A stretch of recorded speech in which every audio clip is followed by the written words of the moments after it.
Final score, Wrexham 6, Torquay United 0. These podcasts are in danger of getting repetitive. Another fabulous performance by Wrexham. Real statement of intent again, and yeah, you've got to look at a trip to Wrexham now for National League teams as something incredibly intimidating, haven't you? Wrexham unchanged and tore into a Torquay side who I think deserve a lot of credit, actually, in terms of what they did with the ball. They asked questions in the first half. They should have been given a penalty at 2-0. And there was some intelligence in their passing and movement. And they did get around the sides of Wrexham's defence in the first half and pose questions. But one of the great football truisms, isn't it? The big difference between the good teams and the others is how good they are in either penalty area. And the truth of the matter is that Torquay didn't actually carve out many clear chances, despite the good positions they got themselves into and their nice approach play.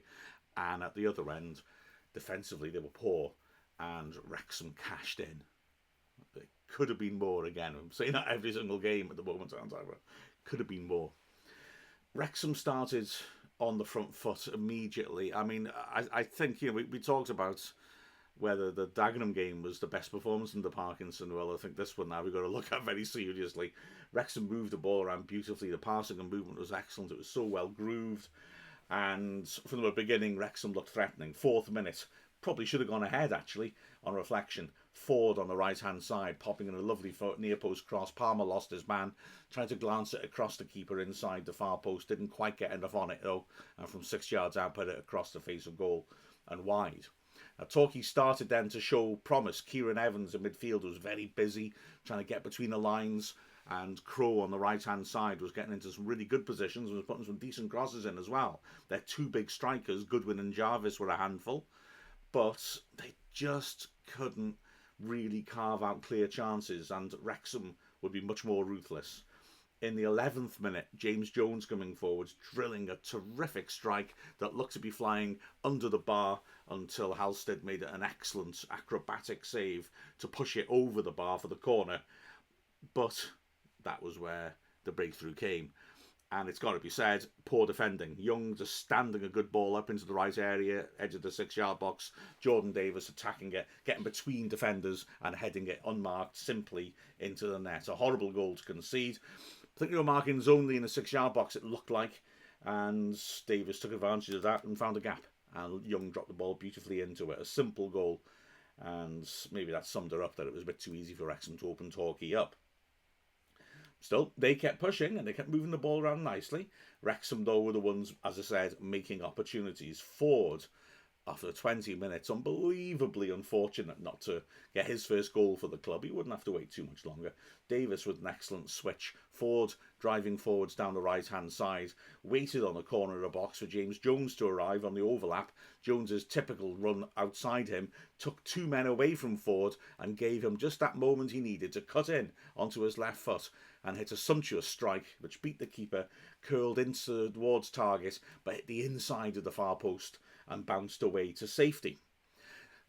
There follows the one bad moment of the match from Wrexham's perspective when Jacob Mondi appeared to really badly pull a hamstring in the 24th minute. He went down, no hint of a foul, he just went down clutching his hamstring. He was in real pain. The game was stopped and he had to come off. Let's hope he's better than he looks. But Callum McFadden came on and wow, he was sensational down the left-hand side. Wrexham got the second 5 minutes later. It was down to, initially, an excellent piece of play between Mark Howard and Paul Mullin. Howard getting the ball in his hands, players committed up the pitch from Torquay's perspective, and he saw that Mullin was on his own on the halfway line, but had isolated the Torquay centre-back Ali Omar. So he pinged a great ball towards the right corner flag over Omar's head. Mullin was able to chase and hold it up on the right-hand side and wait for support. And Wrexham recirculated the ball. McFadden in the end on the left-hand side, pushing a pass into the box. Palmer back to goal, helped it on to the right corner of the box where James Jones, I think, hit a shot. I didn't think so at first. Having looked at it again, I think he tries to burst the net and gets it hideously wrong. But luckily for Wrexham, Mullin was about to cash in on the good work he did to keep the ball alive and start to move off, because he'd made his way into the centre of the goal. Classic goal scorer's instincts. Got himself between the posts, and when Jones's shot came flying across him, he was there just outside the 6-yard box and able to apply a nice little side foot and use the pace on the shot to deflect the ball into the net and make it 2-0. And Wrexham kept going. Got to say, we were a little bit fortunate to have this next chance, although it was very, very nearly a goal. McFadden in the box, to me, seemed clearly to foul Crow, but the referee didn't give it. And McFadden span and hit an excellent strike from the edge of the area, which, where it was on target. Halstead completely unsighted, at least 2 defenders in the path of the ball, and he just managed at the last second to thrust out a left foot and poke the ball away to safety. A genuinely excellent save. McFadden actually went for the loose balls that went in there, went down claiming a penalty. Most definitely not, I don't think. He went down much too easily. The ball was spun up in the air, he was underneath it. Felt a defender make contact with him, but I don't think it was any more than just contact, and the referee, who had an excellent game, by the way, Ed Duckworth, waved play away. The one mistake I think that Duckworth really made was the next minute, because Torquay, for me, definitely should have had a penalty. Their best moment of the match, really. Crow standing up across to the far post. Jarvis making great contact with a looping header. Howard had no chance. It hit the bottom of the bar, dropped down. Torquay players asking if it had crossed the line. It certainly hadn't, but it sat up invitingly in the goal mouth in front of a gaping goal. Max Cleworth got there first. I went to hook the ball away from danger. I don't think he realised that Goodwin was running in on his blind side, and he just got there first. Goodwin put it wide into the side netting. It was a heck of a chance, and then Cleworth, trying to clear the ball no longer there, kicked Goodwin. Clear penalty for me. And the linesman, I think, probably should have helped the referee out with it. Nothing given, and Torquay didn't really protest too much either. And then it was back to normal service. Wrexham piling on the pressure. Young sweeping in a corner beyond the far post. Mullin had peeled off nicely, but he got the contact on it from the corner of the 6-yard box all wrong, and the ball ballooned over the bar. Then a break down the other end.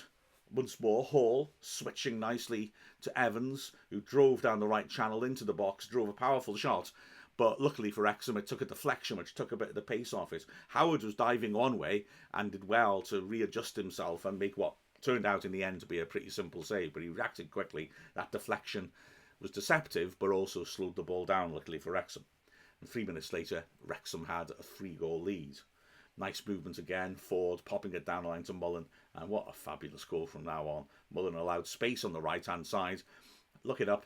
Sweeping an inviting ball in, 10 yards out to the near post, where Palmer lashed an imperious volley inside the right post. Fair reward for Palmer, who had bullied the centre-backs relentlessly, and whose technique and touch and holding the ball up was superb. The second half, quite frankly, Wrexham started off in exactly the same vein. James Jones driving down the right and feeding Mullin, who got into the box from a wide position, tried to hit a first-time shot to catch the keeper out, didn't quite get hold of it though, and it was straight down the goalie's throat. But still, Wrexham pushed on and squandered a bit of an opportunity, with Mullin driving through the middle, Palmer and marked inside him in the box. Mullin maybe carried it a bit too far though, and the chance to pass to him had gone. He laid her off in the end to James Jones, who did well down the left channel to drive in a powerful shot, but it was well blocked. And then McFadden starting to create, standing the ball up, Hayden getting up in the box, but just too high for him, and he couldn't keep on top of his header, which went soaring over the bar, before Palmer caused a problem, driving in the shots. The keeper spilled it. It dropped loose. Ford, again, searching for that first goal, rushed in to tap it into an empty net and was just beaten to it. The ball stabbed behind for the corner. So Torquay getting into the last 20 minutes, still 3-0 down, but clinging on, in all honesty. In the second half, Wrexham's domination was, if anything, greater.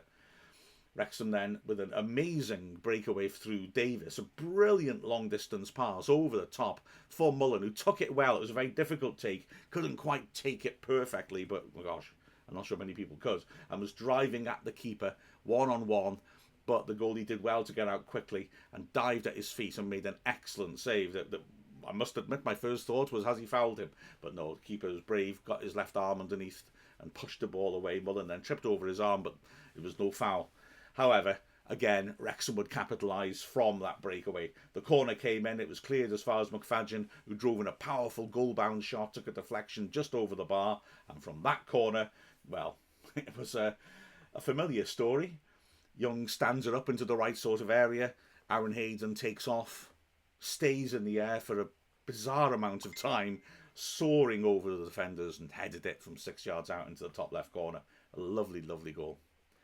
And after that, well, showtime. Elliot Lee came on for a 16-minute cameo. So too did Sam Dalby. 4 minutes later, Mullen and Palmer both going off to standing ovations, which they thoroughly deserved. And there was some lovely football to be played then, as again, Lee started joining up with players. In the 81st minute, Wrexham made it 5.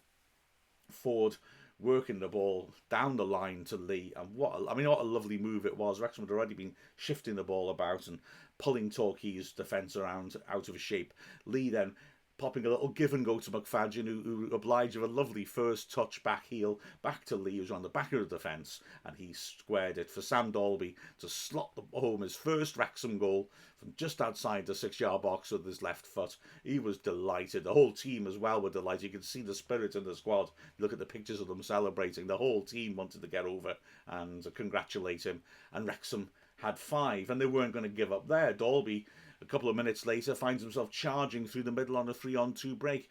Probably took the wrong decision. He had Lee unmarked to his left, he had Jones to his right, and instead he decided to shoot, and his shot was blocked. You can understand why he did that. He just got his first goal for Wrexham. If he got 2 goals, he really would have started off his Wrexham career, wouldn't he? But I think he probably should have rolled in Lee, because Lee probably would have done exactly what he did 2 minutes earlier and roll the ball back for Dalby to have an easy chance. And still, with Lee at the centre of things, Wrexham kept coming. A minute later, Lee feeding Young, who whipped a terrific ball in towards Dalby, who again was unmarked 6 yards out. Excellent interception near post, put it behind. And then from the corner, again, Davis sweeping it beyond the far post. Hayden couldn't quite reach it, but Davis, who backed off, met it with a lovely cushioned volley, back past the keeper, hit the inside of the far post, and ricocheted away to safety. There was one last chance for a consolation, if it would have been a consolation for Torquay, when Goodwin whipped in a good cross from the right. Really good hold-up play by him to hold off Cleworth. He swept it in. Jarvis made contact 6 yards out. Didn't make enough contact though and put it wide to the far post. Before in the first minute of added time, Wrexham got the 6th. McFadden down the left-hand side, absolutely fabulous cross. Dalby lunging at it, couldn't quite reach it, but Ford arrived just in time at the far post. A lovely, calm, side-footed finish. Ford, at last, scoring that first goal for Wrexham. And, well, 6-0. Absolutely fantastic.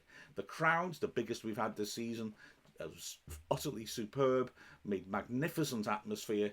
The performance was relentless. There was a really joyous mood around the ground. It was complete. That was a complete experience. Looking through the team, Howard didn't have anything to do, really. Made that save from the deflection, but the deflection ultimately helped him. And made an excellent ball down the line for Mullen, but beyond that, his distribution, you can see why he's been brought in, is very good, but he didn't have too much to do.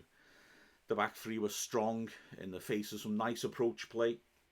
Hayden was typically athletic, won a lot of good headers. He was very imposing. Tozer continues to look very, very steady. And Cleworth, maybe not quite as prominent as he has been in some recent games, but yeah, absolutely sound back three.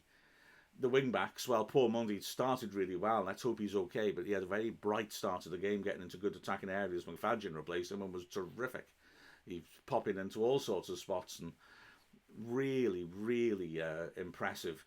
His attacking play was fine, and I still can't quite work out how he's not scored for us yet, but a couple of lovely crosses too, including that injury time brilliant assist.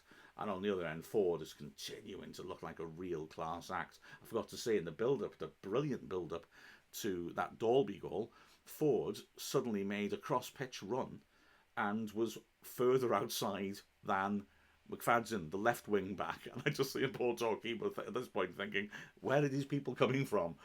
Who's that guy? It was just so fluid and lovely, and just intelligent footballers wanting to lick up a Lee. And yeah, with him as a focal point, the football was delicious in the closing stages. But Ford was tremendous, absolutely tremendous. In the centre of the pitch, again, young, constant, looking to drive the ball forwards, winning the ball constantly. He bullied Evans a little. Evans is one of Torquay's best players, by the way. I'm not trying to criticise him. He's quite a small, young midfielder, and he did some really good things. But Young got a couple of hard challenges in on him as well, I think, just to try and show that he was the boss. It was an authoritative performance by Young. Davis had a great game. He loves it when Lee comes on. He really wants to, play Harlem Globetrotters with him. But he again had another good match, and Jones again just constant motion and movement, and his running off the ball opens up spaces as it did for Ford when he hit the post. Excellent performance. And then up front, Mullen, magnificent, genuinely magnificent. You can't handle a striker like that at this level. Sharp all the time, dropping off, spotting opportunities, and selfless as well. Palmer, man of the match though. Palmer was a titan. He really was. He just had control of the game from start to finish. Those poor centre-backs got a battering physically, but also technically. The way the ball was sticking to him was utterly brilliant. And his goal just put the icing on the cake. And again, the subs, Dalby did well, was very lively, got into some great positions, scored his goal. Lee again, wonderful little cameo. And as I said before, McFadden was excellent. So, wow, fabulous. I do feel sorry for Torquay. I think they came with good intentions. They tried to come at us, which is probably a mistake the way we're playing at the moment. But their defence wasn't very good, and the sheer size of the defeat meant they dropped 4 places to go bottom of the table. I'm sure they won't stay down there. They've had injuries at the start of the season. The players are coming back now. They need to get those experienced players back. But they played some nice football. They just need to sort that defence out. They're not going down, I don't think, at all. But Wrexham really were cruel against them. The momentum is building. It's exciting. So join us next week, of course. We'll have the usual live commentaries from Wrexham Player. We'll have the Hot Take podcast, which we tried out as a video podcast as well for the first time yesterday. I'm delighted to say we've got 12,000 views at the moment on YouTube. So fantastic. So we'll keep that as an idea, because we can give you a quick idea on the final whistle of how things went before this podcast the day after I had the chance to look at the footage. The highlights, of course, now can come out early, 10:30 when there's a BT Sport highlight package. It finishes at 10:30, so that's fantastic as well. Keep looking out for that on Wrexham Player. If you've not registered for it, please remember it's free, and you'll be able to see the highlights and listen to the commentaries, the live commentaries. And yeah, if you're able to leave us a rating and a review on your podcast app and on YouTube, we'd be more than delighted. But anyway, the momentum is building. It's all great fun. With the final score of Wrexham 6, Torquay United 0. I'm Mark Griffiths from Wrexham AFC.